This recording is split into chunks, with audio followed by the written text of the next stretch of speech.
ललन सिंह का मुंगेर का ticket cut गया। बड़ा सवाल यह है कि अब मुंगेर से कौन पार्टी होगा। Yadav versus Bhumihar, RJD versus Chirag Paswan, Tejashwi versus Chirag Paswan. आप इस तरीके से समझिए, बड़ा फाइट है और कोई नेता कमजोर नहीं है। जयप्रकाश नारायण यादव पूरा मुंगेर में खूंटा गाड़े हुए हैं कि आरजेडी उनको टिकट देगी, वो चुनाव लड़ेंगे और जीत की दावेदारी है। अब समझिए 2.25 लाख यादव वोट है और अति पिछड़ा 6 लाख है, पिछड़ा 3 लाख वोट है। बड़ा वोट बैंक है आरजेडी का वहां पर। अरुण बाबू के अलावा कोई विकल्प नहीं है चिराग पासवान के पास।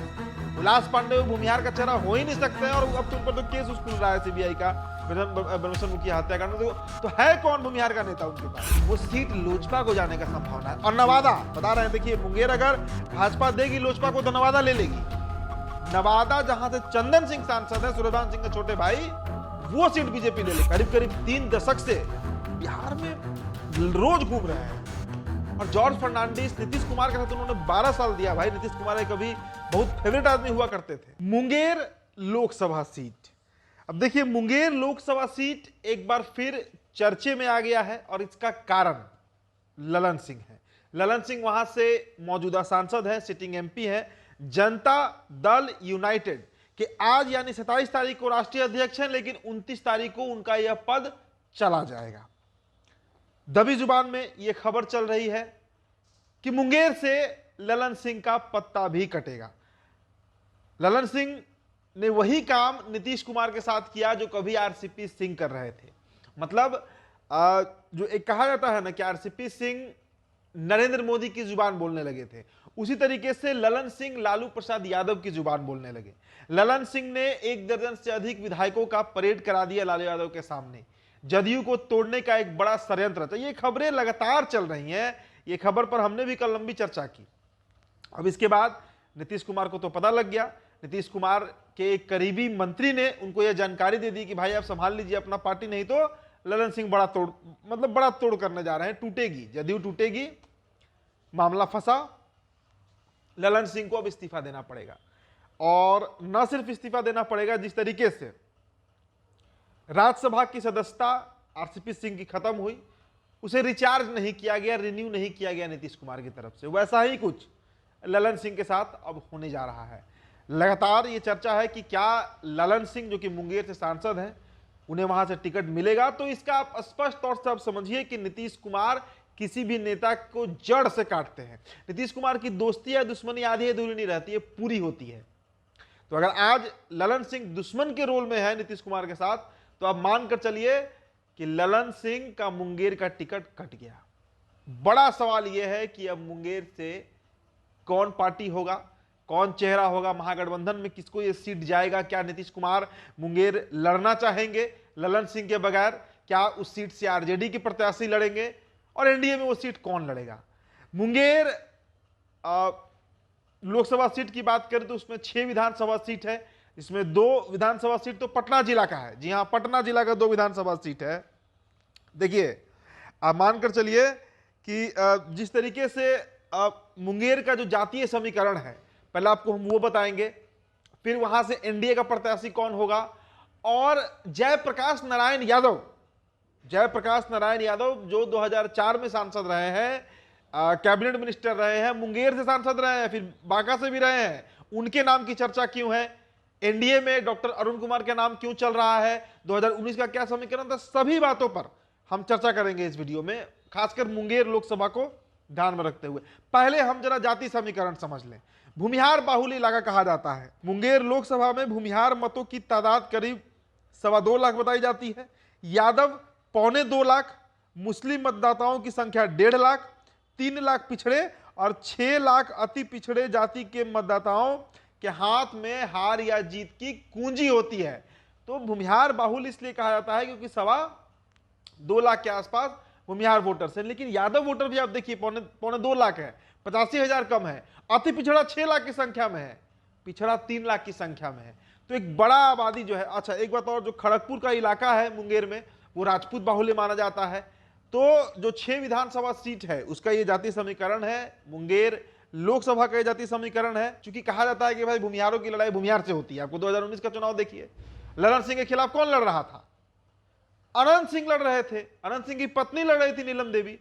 तो इसी तरह अंदाजा लगा लीजिए कि क्या गुणागणित मुंगेर का होगा? अब देखिए, जयप्रकाश नारायण सिंह जिनकी हम बात कर रहे हैं, लेकिन उससे पहले तरह आपको हम बता देते हैं कि जो 6 विधानसभा सीटें हैं वहां कौन कौन पार्टी के विधायक। मुंगेर प्रणब कुमार बीजेपी से विधायक हैं। एक और विधानसभा सीट वहां का जो जमालपुर कहलाता है, वहां से अजय कुमार सिंह कांग्रेस के विधायक हैं। सूर्यगढ़ा जहां से प्रहलाद यादव राजद के विधायक हैं। लखीसराय विजय कुमार सिन्हा, जी हां विजय कुमार सिन्हा। मुकामा नीलम देवी, और बाढ़ जहां से ज्ञानेंद्र कुमार सिंह जो कि बीजेपी से विधायक है। तो 3 विधायक वहां पर बीजेपी के हैं, 2 राजद के हैं और 1 कांग्रेस के हैं। जेडीयू का एक भी विधायक मुंगेर लोकसभा के 6 विधानसभा सीटों में नहीं है। इसलिए हम कह रहे हैं कि वहां से राजद की दावेदारी सबसे प्रबल है। अब राजद में नाम जयप्रकाश नारायण यादव का चल रहा है। जरा सा जयप्रकाश नारायण यादव के बारे में थोड़ा सा आपको हम बता देते हैं। देखिए, जयप्रकाश नारायण यादव जो है वो कई बार, मतलब 1980 से 85 में विधायक रहे और 1990 से 2004 के बीच वो 4 बार विधायक रहे हैं बिहार में। 1990 से 2004 के बीच वो 4 बार विधायक रहे हैं बिहार से।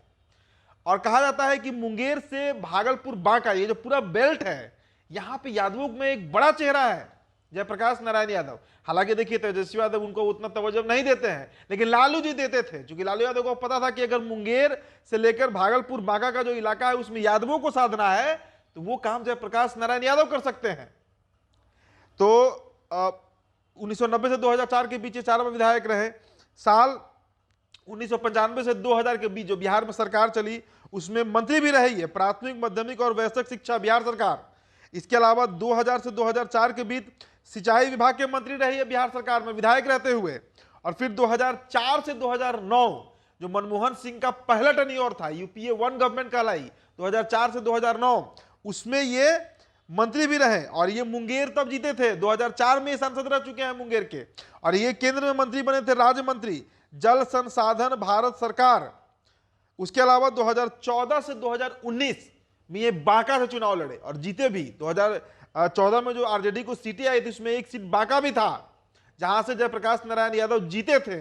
लेकिन 2019 में गिरधारी यादव जो है वो उनको बांका से हरा देते हैं। तो अब आप समझिए कि कोई छोटा कद जयप्रकाश नारायण यादव का नहीं है, बड़ा बड़ा नेता है आरजेडी के और एक मजबूत स्तंभ माने जाते रहे हैं। तो उनकी दावेदारी जो है वो अब मुंगेर पे सबसे प्रबल है। देखिए, जो खबरें आ रही हैं मुंगेर के कई लोगों से, कई शिक्षक नेता, वहां के जो स्थानीय नेता है, उन लोगों से जो मेरी बात होकर जो खबरें हमको आई हैं कि बड़ा तैयारी में है इस बार जयप्रकाश नारायण यादव। पूरा मुंगेर में खूंटा गाड़े हुए हैं कि आरजेडी उनको टिकट देगी, वो चुनाव लड़ेंगे और जीत की दावेदारी है। अब समझिए, 2.25 लाख यादव वोट है और अति पिछड़ा 6 लाख है, पिछड़ा 3 लाख वोट है, बड़ा वोट बैंक है आरजेडी का वहां पर। तो वो लड़ने के मूड में है जयप्रकाश नारायण यादव और लड़ेंगे। अब इस बात को मानकर चलिए, क्योंकि ललन सिंह अब जैसे ही जेडीयू से आउट हुए तो जदयू का कोई नेता भी नहीं है मुंगेर में जो वहां से लड़ सके। वो सीट आरजेडी को ही जाना है। महागठबंधन में आरजेडी और जेडीयू के अलावा वो सीट कोई लेगा नहीं। और उस सीट पर इस बार सबसे प्रचंड, सबसे प्रबल दावेदारी जयप्रकाश नारायण यादव की है, जो कि आरजेडी से लड़ने जा रहे हैं मुंगेर में। 2004 वो जीत भी चुके हैं, 2004 का लोकसभा चुनाव वो जीते हैं, केंद्र में मंत्री रहे हैं। अभी आपको याद होगा ना, पिछले साल जो तारापुर और कुशेश्वर स्थान में चुनाव हुआ, मुंगेर संसदीय क्षेत्र का ही विधानसभा सीट है, वहां पर इनकी बेटी जो है, मैं नाम भूल रहा हूं, जयप्रकाश नारायण यादव की जो बेटी है दिव्य प्रकाश, जी हाँ दिव्य प्रकाश, वो चुनाव लड़ी। हालांकि हार गई, नहीं जीत पाई, लेकिन वो लड़ी चुनाव। 2 बेटी हैं इनकी, जयप्रकाश नारायण यादव की। तो ये एक बड़ा चेहरा है जो मुंगेर से इस बार फाइट करने जा रहे हैं। आप इस पर मुहर तो हम नहीं लगा रहे हैं, लेकिन ये लगभग तय है। लालू जी लगभग माने हुए हैं, तय मानिए कि मुंगेर लड़ेंगे इस बार जयप्रकाश नारायण यादव। अब आइए एनडीए पर कि एनडीए से कौन लड़ेगा। तो एनडीए में चूंकि नीतीश कुमार तो भी महागठबंधन में है, तो उनकी कल्पना ही एनडीए में बेकार है। हिस्टोरिकली, ऐतिहासिक तौर पर कभी भी बीजेपी मुंगेर फाइट ही नहीं की। मुंगेर सीट जब जब एनडीए खाते में गया, बीजेपी के सहयोगी दल देखे, 2014 में वहां से लोजपा जीती, वीणा देवी, 2009 में वहां से ललन सिंह जीते एनडीए में रहते हुए, और 2019 में फिर राजीव रंजन सिंह और ललन सिंह एनडीए में रहते हुए वो सीट जेडीयू को चला गया। तो बीजेपी कभी हाथ ही नहीं आजमाई और बीजेपी का कोई उतना मजबूत नेता वहां दिखता भी नहीं है। अब देखिए, 2019 लोकसभा चुनाव के समय आपको याद होगा, खबरें चल रही थी कि अगर वहां से अनंत सिंह का कुनबा लड़ रहा है, भूमिहार लड़ रहा है, तो बीजेपी वहां पर राकेश सिन्हा जो कि मौजूदा बीजेपी से राज्यसभा सांसद है, वो चुनाव लड़ सकते हैं, या गिरिराज सिंह।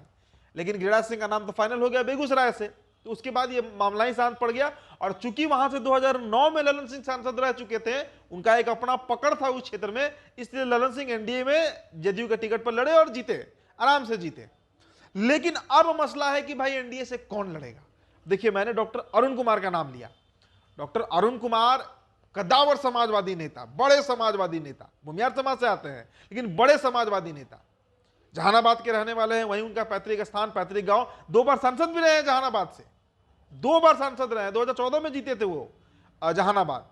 लेकिन इस बार जहानाबाद उनके लड़ने की चर्चा कम है। हालांकि देखिए, जो उनके लोजपा रामविलास से हैं, चिराग पासवान की पार्टी के राष्ट्रीय उपाध्यक्ष है, नेशनल वाइस प्रेसिडेंट है, तो जो सूत्र उनके अगल बगल के जो लोग हैं जो ये बात कह रहे हैं कि इस बार जहानाबाद लड़ने के मूड में अरुण बाबू नहीं है। 2 बार रिप्रेजेंट कर चुके हैं क्षेत्र को, काफी काम भी उन्होंने किया जहानाबाद में। जी हाँ, जॉर्ज फर्नांडिस के मतलब सबसे प्रमुख शिष्यों में काउंटिंग उनकी होती है। और आज के समय में भी अगर असली समाजवाद कोई निभा रहा है तो वो अरुण बाबू टाइप के लोग हैं। आप बैठिएगा, उनके साथ बातचीत करिएगा तो आपको समझ आएगा कि कितना बिहार के राजनीति को गहराई समझते हैं। तो भूमिहार है, इसलिए वो सीट लोजपा को जाने का संभावना है। और नवादा बता रहे हैं, देखिए मुंगेर अगर भाजपा देगी लोजपा को तो नवादा ले लेगी। नवादा जहां से चंदन सिंह सांसद है, सूर्यभान सिंह के छोटे भाई, वो सीट बीजेपी ले लेगी। नवादा में तो अमित शाह बोलकर भी गए कि नवादा इस बार बीजेपी लड़ेगी। ये साफ मतलब समझिए कि लोजपा से एक सीट नवादा लेकर मुंगेर देना है। और मुंगेर अगर लोजपा लड़ेगी तो वहां पे अरुण बाबू के अलावा कोई विकल्प नहीं है चिराग पासवान के पास। हुलास पांडे भूमिहार का चेहरा हो ही नहीं सकते हैं। और अब तो उन पर तो केस खुल रहा है सीबीआई का, ब्रह्मेश्वर मुखिया हत्याकांड में। तो है कौन भूमिहार का नेता उनके पास? तो अरुण बाबू जो है, और अरुण कुमार के साथ एक और बड़ा फैक्टर है कि आदमी उन्होंने कमाया है। देखिए, जहानाबाद से वो सांसद रहे 2 बार, 2 टर्म एमएलसी भी रहे। लेकिन आप सीतामढ़ी सीट कह लीजिए, आप वैशाली सीट कह लीजिए, आप बक्सर कह लीजिए, आप मुंगेर कह लीजिए, नवादा कह लीजिए, कहीं से भी लड़ सकते हैं अरुण बाबू। ये बात वो खुद कहे हैं कि मेरी पूरे जीवन भर की पूंजी जो कमाई है वो जनता है। अच्छा, किसी भी लोकसभा सीट का आप बैठ कर जाति समीकरण का बात कर लीजिए नेताजी से, डॉक्टर अरुण कुमार से, वो इतना सटीक सधा हुआ आंकड़ा आपके सामने रखेंगे कि बड़े बड़े पॉलिटिकल पंडित को भी उतना नहीं जानकारी हो। कारण है कि उनके 30-40 साल, करीब करीब 3 दशक से बिहार में रोज घूम रहे हैं। और जॉर्ज फर्नांडिस, नीतीश कुमार के साथ उन्होंने 12 साल दिया। भाई, नीतीश कुमार एक कभी बहुत फेवरेट आदमी हुआ करते थे, बाद में स्थितियां बिगड़ी तो कहानी वो एक अलग कहानी है। लेकिन सबसे प्रबल दावेदारी अगर एनडीए में किसी नेता की मुंगेर पर है आज के डेट में, तो वो डॉक्टर अरुण बाबू है। तो समझिए कि लड़ाई कैसी होने जा रही है मुंगेर लोकसभा सीट पे। Yadav versus Bhumihar, RJD versus Chirag Paswan, Tejashwi versus Chirag Paswan, आप इस तरीके से समझिए। बड़ा फाइट है और कोई नेता कमजोर नहीं है। जयप्रकाश नारायण यादव को भी हम कमजोर नहीं कर सकते हैं। भाई, सेंट्रल मिनिस्टर रह चुके हैं, मुंगेर जीत चुके हैं एक बार, मुंगेर के गली गली प्रखंड प्रखंड का उनका आइडिया है। और एक तरफ अरुण बाबू है। तो बड़ा दिलचस्प लड़ाई 2024 लोकसभा का जो रण है, जो बजा हुआ है, उसमें देखने को मिल सकता है। लेकिन ललन सिंह को टाटा बाय बाय आप कह दीजिए। बिहार की राजनीति से नीतीश कुमार कह चुके हैं 29 तारीख को बस मुहर लगना बाकी है। चलिए, इस चर्चा को अब समाप्त किया जाए। तो मेरा नाम उदीप तारन था। तो बिहार टॉप पर वीडियो आप देख रहे थे। बहुत बहुत शुक्रिया।